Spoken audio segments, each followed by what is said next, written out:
Hello, everyone. As you come into the room today, I'm going to just tell you a bit about what's going to happen. It's a very exciting response. We've had, I think, quite an exciting response to COVID. Normally, we'd be meeting in Sydney in person, but for obvious reasons, that's not been possible this year. So we thought, go online. The great thing about that is that we get to travel. The authors may not, but we've been traveling all over the world. So we've been to the UK, we've been to the US twice already, and we're there again today. We've been to Scandinavia, both to Norway and to Sweden. So it's pretty good from our point of view. My name's Catherine Menager, and I'm the Artistic Director of BAD Sydney Crime Writers Festival. I'd like to thank, before we go any further, thank our principal sponsor, the City of Sydney. Thank you so much for continuing to support us. Before I go any further, I'd like to begin by acknowledging the traditional owners of country throughout Australia. We acknowledge their continuing connection to land, waters, and culture, and we pay our respects to their elders, past, present, and emerging. Now to our event.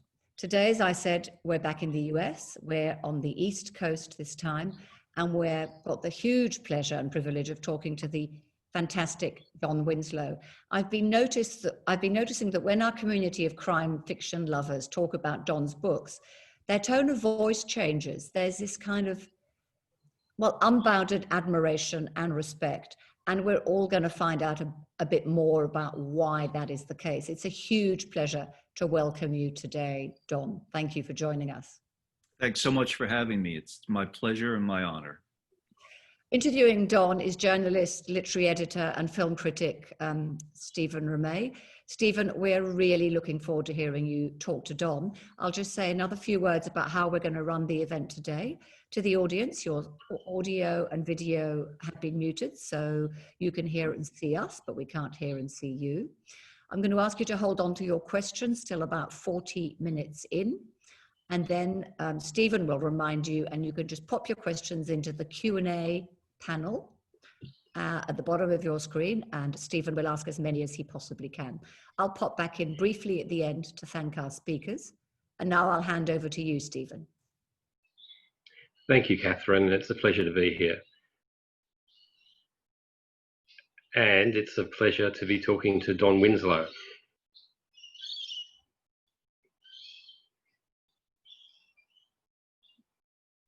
Is Don there? Yeah. Yes. Hi, I'm here. Yeah. Oh, okay, now you're here. I can see you. Okay.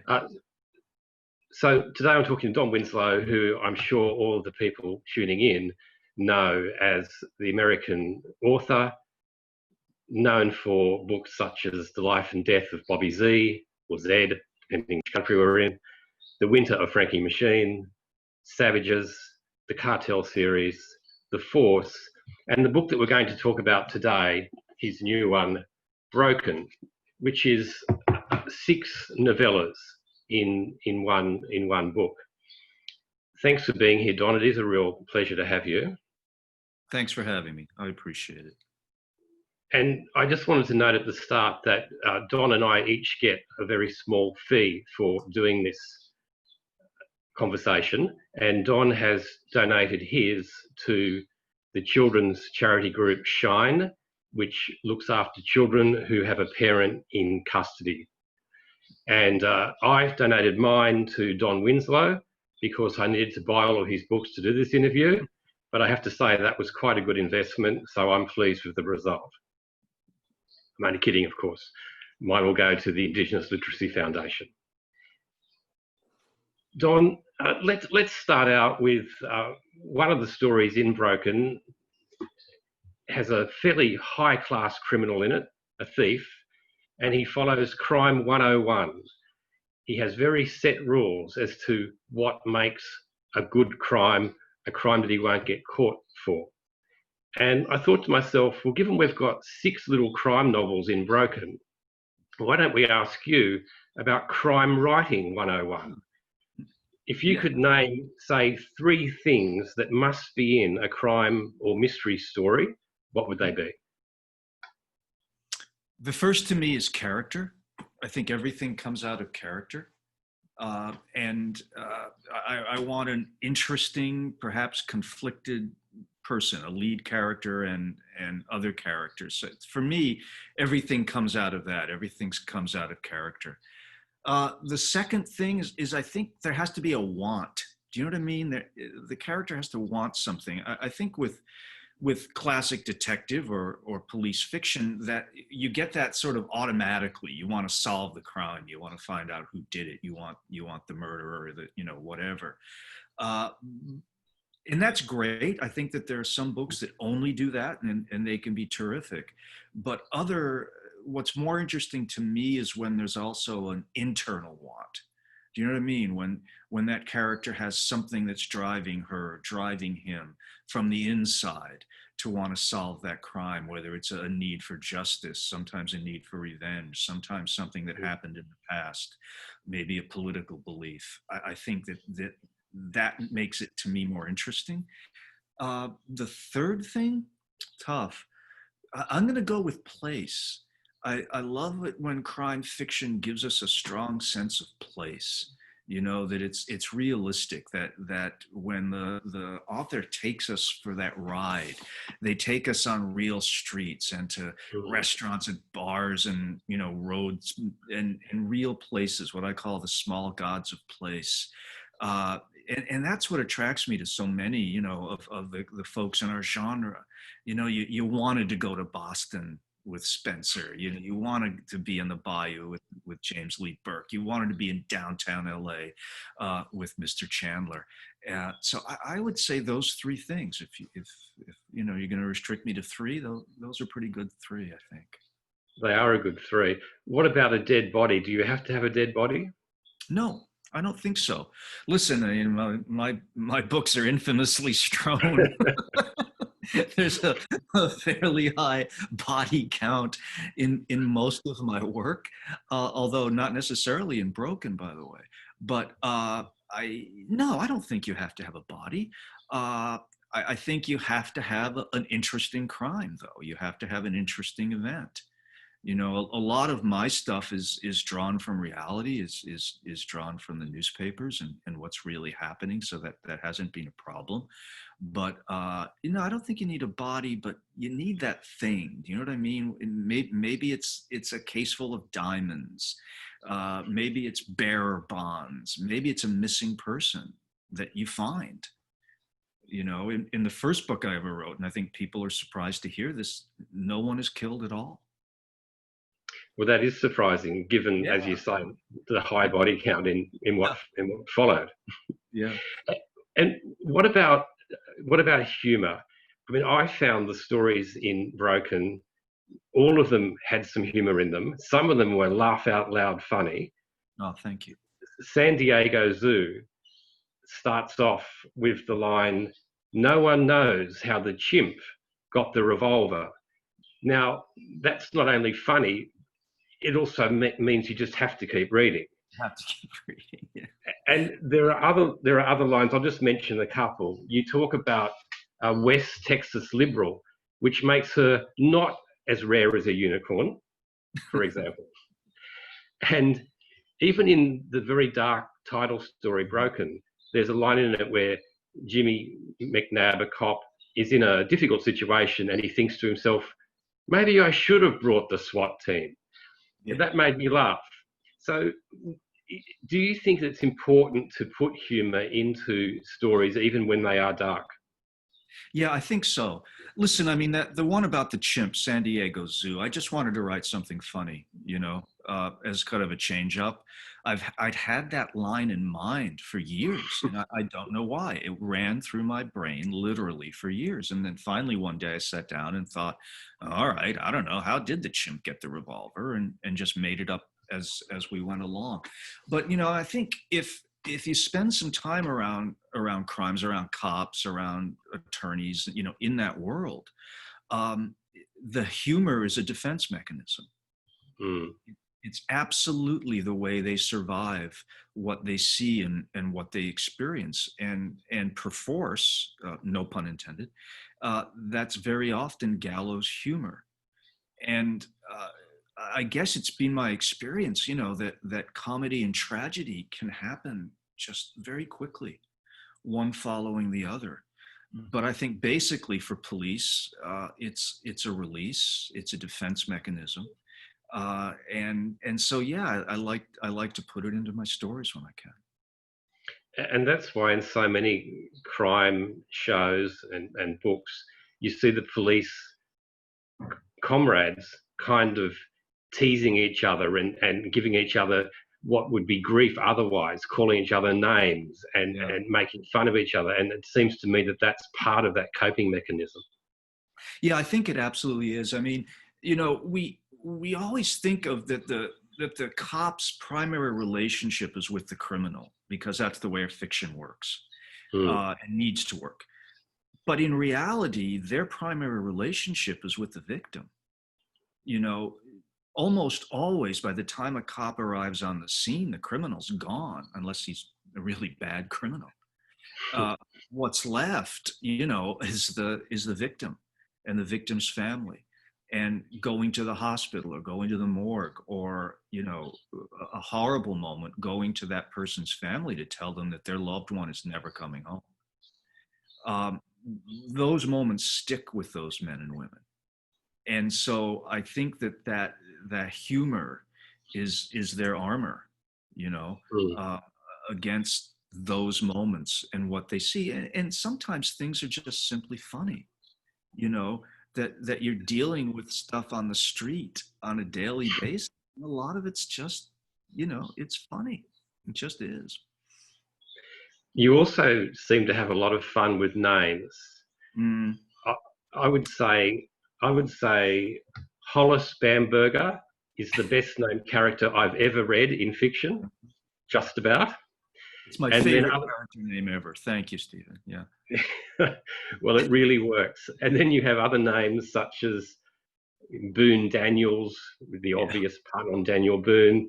Yeah. You have Richard Holder, which we won't go into too deeply. Thank you. And you even have the surfing twins, Israel and Palestine. So, I mean, what is it about the names that you like to do with them in your writing? You want to know the real truth, Stephen? Because I wouldn't lie to you. I hate character names. They're the hardest things to do. I wish we could just number them. One gets up in the morning and takes a shower. 2 says, "Would you like a cup of coffee?"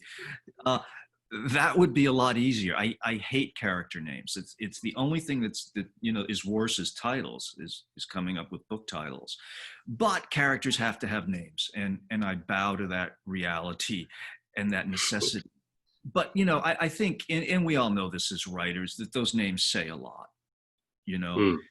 That you can get a lot of mileage out of a name. You can spare yourself and the reader a ton of narrative and exposition by coming up with the right name. So if I have a character named Frank Macchiano and he's called Frankie Machine, understand automatically, pun intended in that case, a lot about it. And I don't have to put you through 2 or 3 pages of finding ways to describe him. We already know something about him. If we call a character Boone Daniels and we make that pun, we already know a lot about that character. So it's a power that we authors have that we don't have in real life. You know what I mean? It's a conceit. It's somewhat artificial, but it's quite a useful conceit, I think. Speaking of Frankie Machine and other characters from your previous novels, you also have a bit of fun bringing them into this series of novellas. Now, I don't want to reveal too much for people who haven't read the book themselves yet, but it must be enjoyable as a writer to bring your characters from other books into another setting. Sometimes in disguise. Yeah, it was really fun, Listen, some of these older characters, I mean, I don't think I've ever made a public appearance where someone hasn't asked me about Neil Carey, my first character, or Boone Daniels. Are you going to do another Boone Daniels novel? You do another surf novel, and some of these folks. So when I had sort of the relative freedom of doing these 6 short novels, as opposed to the drug tomes, that very closely follow reality. And it was fun to have that freedom. And here's an embarrassing thing, actually. There's a story in that collection called Paradise, where I bring back Ben, Sean, and O from a book called Savages, and I put them in the Hawaiian island of Kauai, one of my favorite places. Because if you're going to spend hours and hours and hours mentally in a space, it's nice to like it, And I was 15 pages into that story before I remembered that I'd left a couple of characters on that island in previous books. I literally blushed. I was sitting alone in my office and kind of like, oh my, and so, but then I thought, okay, what about it? Is it possible they could meet? And if they did, what would that be like, and what would happen, and could it be organic, and could it make sense? And I hope it did. Well, I can tell you that after reading Paradise, I wanted to be John. Yeah. He is a very impressive individual. Yeah, Chan's a very cool dude. He's everything I'm not. It's the Steve McQueen syndrome, if you could be anyone else, you might choose to be Steve McQueen or be Chan, but we have almost nothing in common. He's strong and coordinated and all that kind of stuff. And heavily armed. Heavily armed, yeah. That's interesting you mentioned that, because, I mean, in your previous life, before you became a writer, you did do a bit of private investigation. Is that correct? Yeah. I did 15 years of it, yeah. Yeah. And so was being a private investigator as interesting as it is in fiction? No. No, not even close. I was never in my office when a tall, leggy blonde came in, and trumpet music played, except once when my wife walked in and I had a Miles Davis tape on. But no, the majority of the sort of work that I did was paperwork, was research, and I did listen early on. When I first started, I was a street operative. One of my jobs literally was bait. I trolled Times Square trying to get mugged. And then, big tough guys would come in, like in the rodeo, and pull me off. And then I was looking for runaways, finding, trying to get runaway teenagers, mostly girls, before the pimps got them, and sometimes after the pimps got them.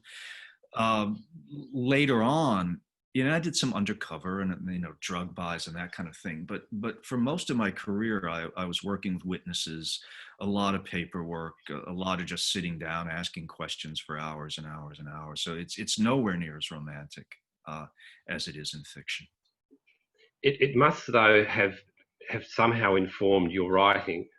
So what did you take from that experience that worked for you when you started to write? Research techniques, more than the actual writing itself. I mean, what I learned as an investigator was how to ask questions and how to interview and how not to interview, which is equally important. So that the end game is different. As an investigator, the end game was to get a confession, or, to find the truth about a certain case and try to bring that out and help the client, with the truth. So the end game's different writing, researching a book, because now I just want information. And in fact, I don't as much want information as I want how people feel and what they thought, But I learned how to, when I was researching that drug trilogy, the first one, a book called The Power of the Dog, which took me 6 years to research and write, I already had the research paradigm down. I knew how to look at documents. I knew how to look at journalism. I knew how to compare one document to another, and then compare those documents with eyewitness accounts and what I was hearing. So I had a methodology, and that came from the investigative years, more so than any stories or anything like that, because I don't tell stories about the work I did, because that would be unethical, That's interesting. let's talk about the title story, Broken. It is a very dark and brutal story. Mm-hmm. It starts off with Eva McNabb, who works the the police dispatch in New Orleans. Yeah. And she says that the book says, you ain't got to tell Eva the world is a broken place. Mm-hmm. She's speaking specifically about, just the daily crime beat. Her two sons are police officers. Her husband, their father, was a police officer. So she's talking about that sort of brokenness. But then later on, I think in the final story, in fact, which is set on the Texas border and features a border guard, essentially, he's talking to one of his colleagues, Twyla, who, like him, was a vet from Iraq, I believe. Mm-hmm. And she says she went to Iraq because she loved America. And then she says, now I feel like I don't even know this country anymore. We're not who I thought we were. Something's broken in us. And that takes the brokenness from broken and expands it into a national brokenness. Yeah. So I just wanted to ask you simply, do you think that we're broken at the moment? And are we more broken than we have ever been? I certainly think that we're broken at the moment, Stephen. I can't speak for Australia, and I wouldn't, presume to, so I don't know enough about it. But in the United States, I definitely think that we are. I think that a lot of our brokenness is now coming to the fore. The race issues are not weeks old; they're centuries old. We have the coronavirus now, which is exposing a lot of the inequality, a lot of the divisiveness in the country. We've been living with the opioid epidemic now for coming on a decade. I do think that there is a lot broken here,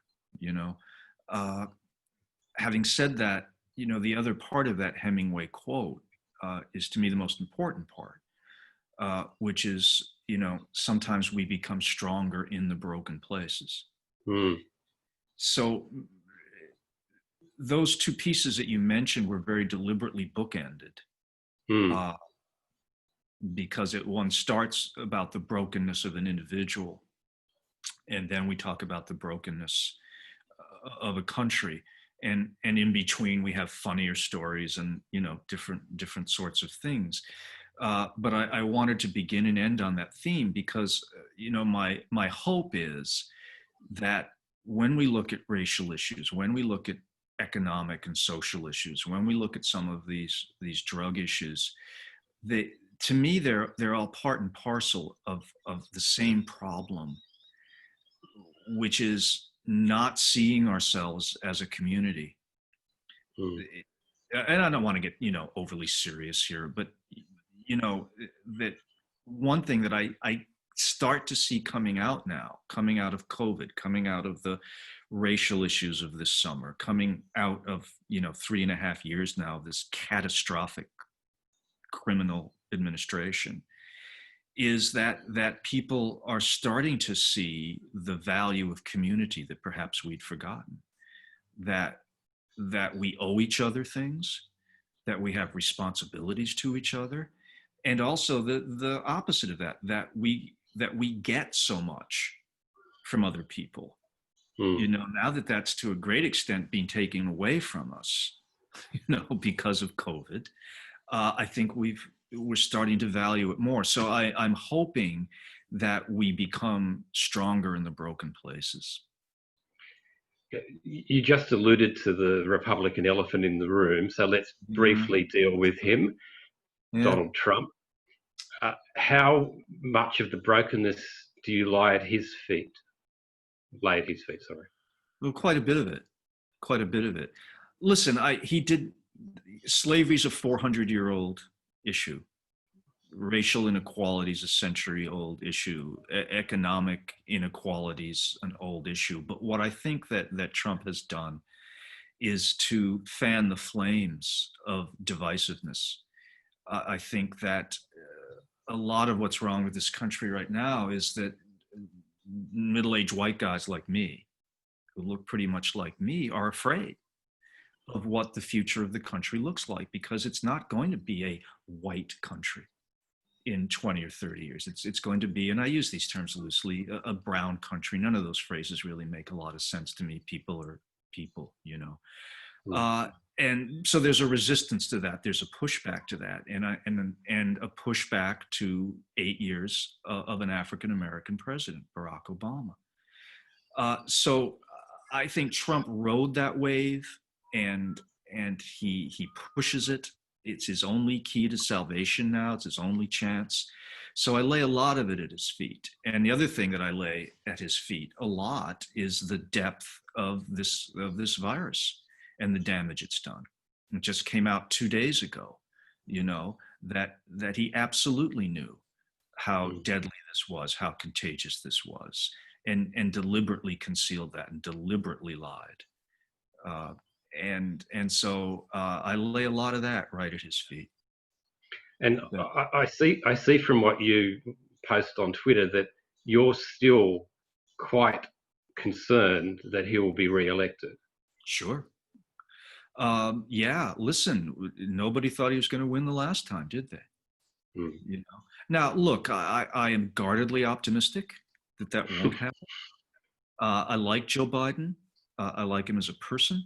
I think he's a fundamentally decent human being. And what is missing in the White House right now is fundamental decency, you know. Sure. And that's what we need more than anything. And I think that one of the things that we've forgotten, and boy, did we learn the lesson the hard way, is that character matters. Character matters. The political issues you can debate. You know, what's the role of government, gun control, blah, blah, blah, blah, blah, blah. All these issues, you know, that are sort of right-left issues are debatable, but this is not a political issue anymore. This is an ethical issue. This is a matter of right and wrong. And it's a matter, I think, of the survival of our democracy. We're either going to get back to trying at least to fulfill our democratic ideals, or we're going to slide into the sort of shoddy fascism that this administration represents. Speaking of right or wrong, in the title story, Broken, it's a very timely story because essentially it becomes a case of police vigilantism. Yeah. It's police acting outside of the law, right, on the street and at higher levels. Now, we have seen this unfolding in the US in recent times, but it is not a new thing, is it? I mean, Rodney King was under the elder Bush, I think. That's right. Yeah. So I just wanted to ask you your thoughts on this, on the idea of the police working outside of the law, and is it a growing problem, and what needs to be done about it? Oh gosh, how long do you have? You don't ask easy questions, do you? Sorry. Maybe you would like to take a break for dinner and we'll come back. That's what needs to be done. Look, I write complex characters.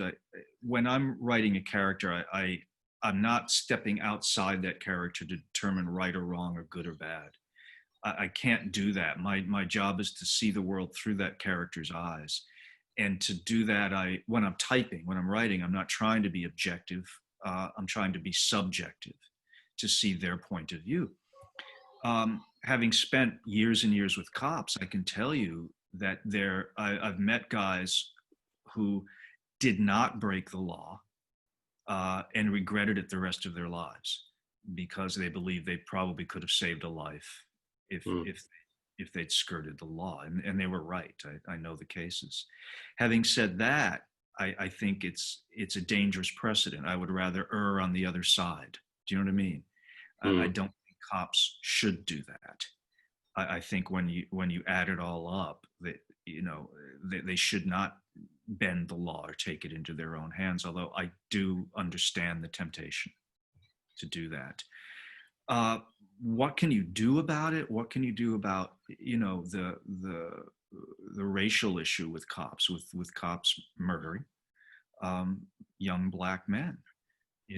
I've had very difficult and lengthy conversations with cops about this. It's a tough subject to talk to them about. But what the more thoughtful of them, and there are a lot of thoughtful cops, say is really it's a threefold issue. To get kind of technical here, but you asked, but you can shut me up if you want. The first thing is recruiting. Some people shouldn't be cops because they're either out and out racists and or they have weak egos. You don't have to worry about the strong egos. They'll diffuse a situation. You have to worry about the weak egos who feel that their masculinity typically is threatened. And when you add a racial component to that, it exacerbates it. So we don't need those people. And they should be weeded out in the recruiting process. The second thing is training. We know that we have prejudices. We know that they're, we get them very, very young, and all the science and all the testing shows this, but we can train to mitigate against it. But by far, the most important element, if we're talking strictly about policing, it's supervision. I don't care what you say a street cop's job is. Let me tell you what his job or her job really is: to make his or her sergeant happy. That's the job. The quality of that police officer's life is going to depend on making that sergeant happy. And if that sergeant says, you will not do these things, those things will not be done. So that's sort of the answer if we're just talking about the cops. However, cops don't come from Mars, They come from the society as a whole. So until we successfully address the racial issues as a whole in society, we're not going to solve the racial issues in policing. So it's easy to point at the cops, and they should be pointed at, and they should be prosecuted when they do these things. Absolutely. But what we must not do is say it's only a cop's problem. It's not our problem, because it is our problem. Thanks for that. That was very good to hear. We do only have about 5 minutes left, so I'm going to ask you two relatively quick questions, I hope, and easy ones. I'll be relatively quick in my answers. Well, I hope they're easy ones to answer. So first, in Broken, there's a couple of stories where you sort of dedicate them to Raymond Chandler, Elmore Leonard. So who do you read in crime fiction? Who are your favourite crime fiction writers, past or present? Oh boy, well, you just mentioned two of the greatest, Elmore Leonard, Mr. Leonard, as I call him, and Raymond Chandler, who's the grandfather of us all, Lawrence Block, one of your guys, Michael Robotham. Thank you. Another one of your people, Dervla McTiernan. A lot. I'm always reluctant to give this sort of answer because I'm afraid of leaving somebody out, because there's so many wonderful crime writers, and I think the state of the genre is extremely strong. I think it gets better every year, with new young writers. Your buddy and mine, Adrian, McKinty. And I could go on and on. There are just so many. What is it? I think you're right. I think crime writing is just so strong at the moment. Yeah. And part of the reason for that is it's so popular with readers. And what is it do you think that makes it appeal so much to the reading public? I think the nature of crime is inherently dramatic and has an inherent narrative structure to it. And that's appealing to people. A mystery is always appealing. We're curious creatures, most of us. And so if we pose a question and we pose a problem, people want the answer to it, and they enjoy going on that trip. I also think increasingly, with this generation of writers, we tend to write more about society as a whole and crime's role in it, the police role in it, the criminal role in it. And I think that people find that compelling as well. you know. Uh, yeah. No, I think that's true. And what you say about needing to know what happens. I mean, who doesn't want to know how that chimp got the revolver, how that revolver got into the chimp's enclosure, and what the chimp's going to do with it? Thank you. Yeah, listen, I wrote the story because I wanted to know. You know, I had no clue. I was as surprised as anyone. We've all seen what they can do with them in the Planet of the Apes films. So, it could be quite dangerous. It could be a bad thing. It could get ugly out there, no question. And that leads me to the final question I'll ask you before we go to questions from the audience, which is about film. A few of your books have been made into films: The Life and Death of Bobby Z, Savages, which features, of course, my hero John, and you told me earlier that The Cartel is becoming a TV series, and that James Mangold, the great director, is working on a film of The Force. Mm-hmm. And our friend Adrian McKinty, who you mentioned, his great novel The Chain is being made into a film. Yeah. I just wanted to ask you what it's like for a writer to give their work up to be adapted for the screen. It is a leap of faith. Listen, I've changed my philosophy about this over the years. And I've been very fortunate. Everything I've ever written has been either optioned or purchased by film or television. Not a lot of it's been made, but it's all, it's been in process. So I'm pretty experienced with it. I used to take the somewhat cynical opinion, you know what, you can't affect this very much, take the check and go home. Until I saw a bad version. And I was shocked at how much it hurt. It really was. And so, I work with my buddy Shane Salerno, who's a A-list screenwriter of his own, my agent, and, wrote little films like Armageddon and all the sequels to Avatar. He understands writers and understands film, and we've taken a much different approach, which is to say we want a real seat at the table. That you are going to talk to us and you are going to listen to us. And we've been fortunate in working with some very, very talented and great people. So that it's fun. And it, I have had that great experience of seeing an actor make my words better than they were, which is exciting. You go, wow, that's really good. If I can go on for one more minute though about it. Of course. Before you do though, I should have said earlier to the audience, to the listeners, you need to use the Q&A button to ask your questions, and when they're up there, then I'll read them out to Don in 5 minutes or so. Please continue. For me, the best thing about having your stuff made into a film or a television series, and I mean this sincerely, is how many people it employs. You're sitting there and you look at the credits rolling and you think, 2 or 3 years ago or whenever, I had this little idea. I was sitting alone in my office early in the morning. I had this small idea and I started to type. And now a couple of hundred people are paying their bills. They're paying their kids' tuition. They're paying mortgages. They're buying cars, whatever it is, from that little idea. And that is such a thrill. It really is. That's the best part of it for me. It's nice.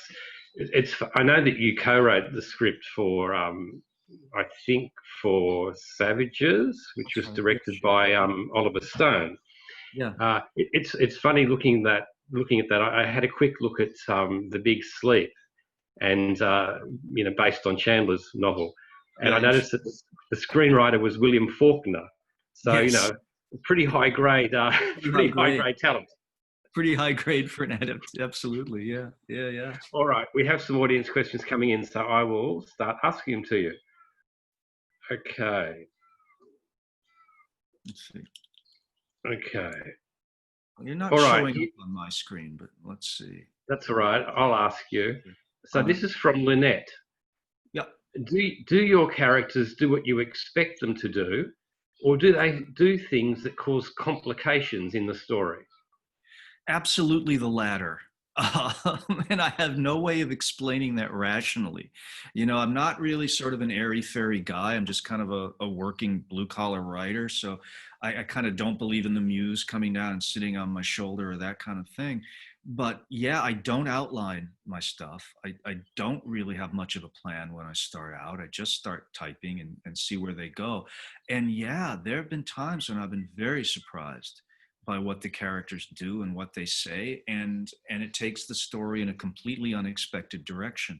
What I've learned over the years, because I've been at this now about 30 years, is to go ahead and go in that direction and see if it works. And more often than not, it does. Okay, this one is from Kerry. Do or would you write outside the crime genre?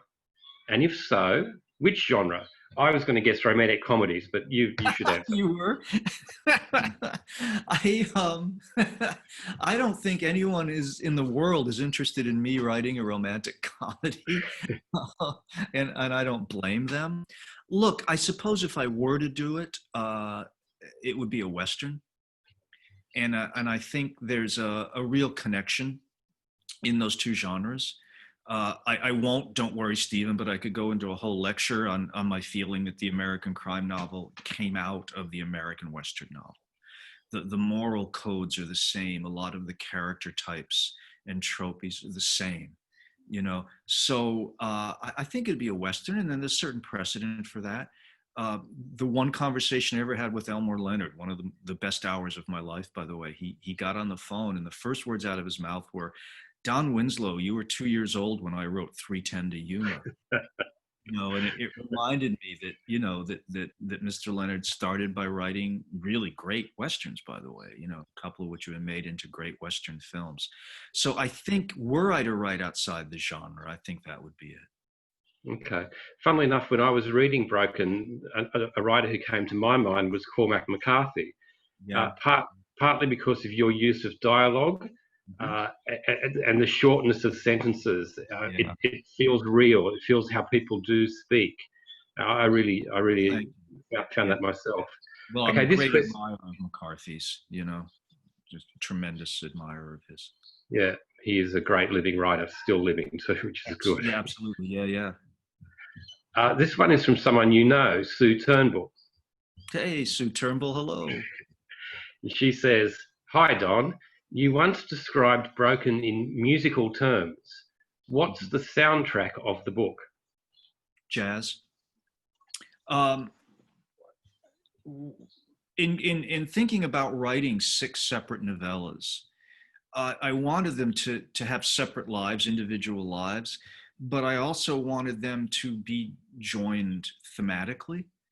And I really thought about a jazz album and a jazz composition where you start with a certain chord structure, and then you might go way off, into other tones, into other notes, which is what I wanted the opportunity to do. I wanted to be able to write other kinds of things than maybe people were used to from the Cartel and the Border in those books. But then I also knew that just like in a jazz composition or an album, I would have to come back in some way to the beginning chord to make it a satisfying whole.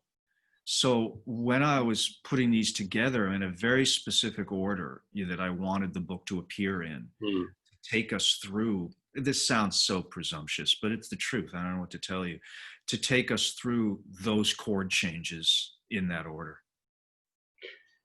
I always think, even with books of short stories, the order in which they're placed is hugely important. And I think in Broken, the 6 novellas are in the right order.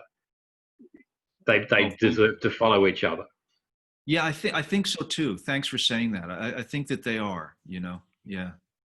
So here's an interesting question. We touched on something when we were talking earlier about the police acting beyond the law. Mm-hmm. This is not necessarily just the police. So this is Jaza, or Jazato, sorry. Does a character you write about cause you grief insofar as their actions are so bad? Oh, sorry, that's from Jane. Yes, absolutely. Look, I spent a third of my life on that drug trilogy. Uh, for instance, every incident of violence that happens in those three books actually happened in one form or another, usually very, very close to how they were written. So I was very aware in writing those that I was talking about things that had really happened, that had real victims. A lot of times, I mean, I saw the videos, I looked at the autopsy photos, I talked to the families. So yeah, absolutely, it caused me real grief.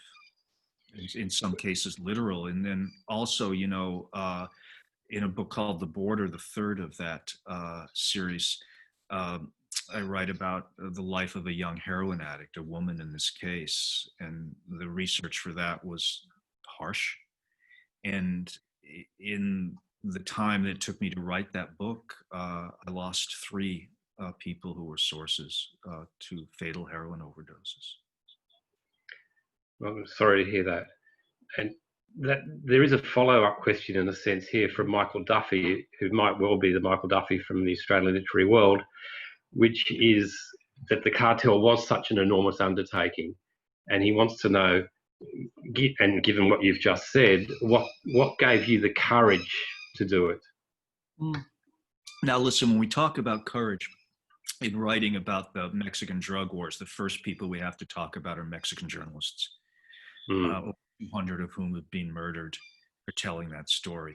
So any courage that I might have had is minuscule, really insignificant compared to that, because I was writing sitting safely in the United States for the most part.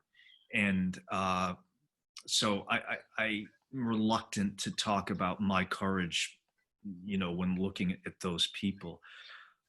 Having said that, I was very reluctant to write that book. My agent will tell you that he used to call up to ask me to do it, and I'd hang the phone up or pretend to be a pizza place and tell him his pizza would be ready in 20 minutes. But because I was so reluctant to return to that world,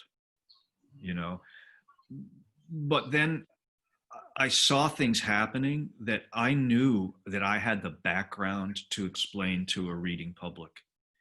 And I actually felt guilty. I mean, to be really honest with you, that I was sitting on the sidelines when I should have been in the war.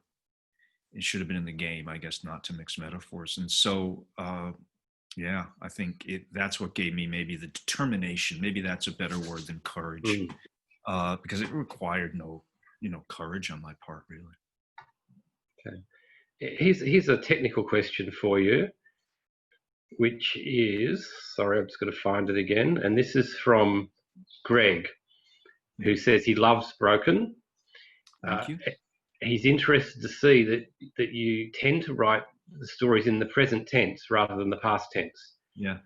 And he wants to know, why do you choose the present over the past, and what advantage does that give your writing? Yeah. Long around 1995 or 96, my career was flatlined. I was just on a plateau that was not a very high plateau. And I was still a private investigator. I was taking a train from Orange County, California to LA, about an hour and a half train trip each way, commuting on a case. And I started to write a book. It turned out to be something called Bobby Z, because it's more amusing to write a book on a train than to read a book on a train. And one morning I'm sitting there, typing, and I realized I was bored. And I thought, my God, if you're bored, how does the reader feel? And I was writing in the third person past tense. So I hit the delete key and I started writing in the present tense. Boom. Eureka. It was a moment. And to answer the technical question I think he's asking me, here's the difference. When I'm writing in the past tense, and I do still do some sequences in the past tense, that's like laying stuff out on a table, looking down at it and describing it, okay? Which can be quite good, it's all right. Writing in the present tense is tipping that table vertically in your face. And everything is happening as it happens. boom, then boom, then boom, then boom, which I found reinvigorated my prose and still does, you know? So there are times if I want to be a bit more analytical or a bit more lyrical with a sequence, I might choose to see it through the character's memory and then go into the past tense. But in the sense of getting the kind of verbs I want, the kind of action feeling that I want, the kind of immediacy for the reader, who is, after all, the point of all this, right? I find the present tense to be more effective and more fun. Thanks. That's a really interesting answer. Okay, David says thank you for your time today, and he's interested in the films of your books, and he asks. Now you said that you and Shane now basically demand a seat at the table. Well, I'm saying that, he doesn't say that, but you said that. Yep. And David wants to know, does that stretch as far as casting? And yes. If so, who would you have play Art from any stage of his life? Pick any stage of his life. I'm going to punt on the second half of that question. And I'll tell you why in a second. Yeah, it does definitely go to casting for a number of reasons. Obviously, we want a person who's right for that role, and we want good actors. We also want to work with good people, and because life's too short. Let me tell you, if you're going to do a television series, you sign up for 7 years, and to think of doing 7 years with a person who's a jerk is not where you want your life to go. And I'm fortunate now. I'm very, very lucky in my life in a lot of ways, man. But one of them is I can say, yeah, I'd love to work with that person, or maybe not so much. I don't know about art. Do you know what I mean? And I never, ever allow myself to think of an actor when I'm writing a role, when I'm writing a book. Because I want my own image. And if I start thinking about an actor, I'm going to start writing to that image, and I'm going to start writing to that voice. And I'm too much of a mimic. And then what I'll have is something that it'd be a crappy film treatment and not a novel. So I'm going to pass on the second half of that question. Thank you. Well, we can say that in the film that's being worked on of The Force, you've got Matt Damon in the lead. Yeah. And no doubt that makes you happy. Sure. Terrific actor, good person, meets my qualification. Okay, we'll have a few more questions, time for a few more questions. As you mentioned, one of the novellas in Broken is set in Hawaii, and it does feature a local who's a kind of surfing genius and the surf culture in general. And Elizabeth wants to know what drew you to the surf culture, and particularly the gang culture as part of that. Yeah, wow, what an interesting question. Well, what drew me to the surf question is my old man had me in the surf when I was 4 years old. And so other than when I went to college, I've never lived more than a few miles from the ocean. So I've been surfing in one form or another. Not that I'm any good at it. I'm not since I was a kid. But in fact, just before I came on today, I got out of the water, took a shower, and changed into this suit. I love microcultures. I just love them. I love learning about them. I love writing about them. And the surfing culture to me is fascinating. For one thing, it's funny. I don't know if I've ever laughed as much as I've laughed out on the line, with surfers and hanging out on the beach or in the bars or restaurants afterwards. They're just fun people for the most part. So it's a fun culture to write about. And it also how it changes from place to place, which is now getting toward the second half of your question. It's funny. There are beaches in California where 3 miles apart, the cultures are quite different, and even the jargon, even the language is a little different, which I find amazing and fun to work with. So in taking the story to Kauai, where I've spent a lot of time, I was very aware that there has been in Hawaii at various times a surf gang culture. Part of it is protective, in order to keep, strangers out, to protect their piece of the water and all of that. And I get it. Part of it is sort of ethnic pride and ethnic protection. And part of it straight up criminality, as a lot of gangs, of course, are. So to combine those cultures and to examine that was just a temptation I couldn't resist. Okay, I think this will need to be the last question because we're only got 4 minutes to go. And so, let's squeeze in 2 more. Okay, because this one from Rosie is very interesting. Do you have a typical reader? I've noticed many of the questions are from male readers, whereas other authors at this festival have been receiving questions predominantly from women. What would you guesstimate the split to be, male versus female? It would be a real rough guess. I've never looked at the statistics. I'm not really interested. My sense is that I have a higher male readership than I have a female readership. My sense also, though, is that female readership seems to be growing. Okay. Final question then from Kimberly. Yep. One of your readers. Yep. What's the next project for Don? Don's not saying. Look, I love this genre. I'm done with the drug scene. I can tell you that. Again, a third of my life on the cartels. So I'm done with that. I just want to move on to some other things and some other topics. I'm not quite ready to bring that out in public yet. I can tell you I just finished it yesterday. Okay, well, we'll have to wait in suspense, which is probably appropriate. Yeah. All right, I think that brings us to the end. Thank you so much, Don. It was a real pleasure talking to you. My pleasure. Thank you so much for the great questions and the great conversation, man. I appreciate it. Thank you. And I think now we go back to Catherine. Is that correct? Right. I'm not asking you that one. Yes. Yeah. Thank you. I could actually just have disappeared and listened for another hour, I think. Really good, really detailed and empathic questions and fantastic answers. And I think also you can tell by the questions coming in from the audience that they read your books with a huge amount of interest and care and kind of love, I think is probably the word there, Don. So thank you so much to all of you, to both of you and to the audience as well. I'll just tell you what's happening at the end of the day. You're both going to disappear, Don and Stephen, and we have one last event tonight. And thinking about what you were saying about place, Don, that's really interesting because Anne Cleeves, the British writer, very much writes about place. It could be the Shetland Islands, it could be the north of England, or she's just started a new series in the south. So she'll be talking to us about that tonight. And if anybody hasn't got a ticket, you can jump online and get one.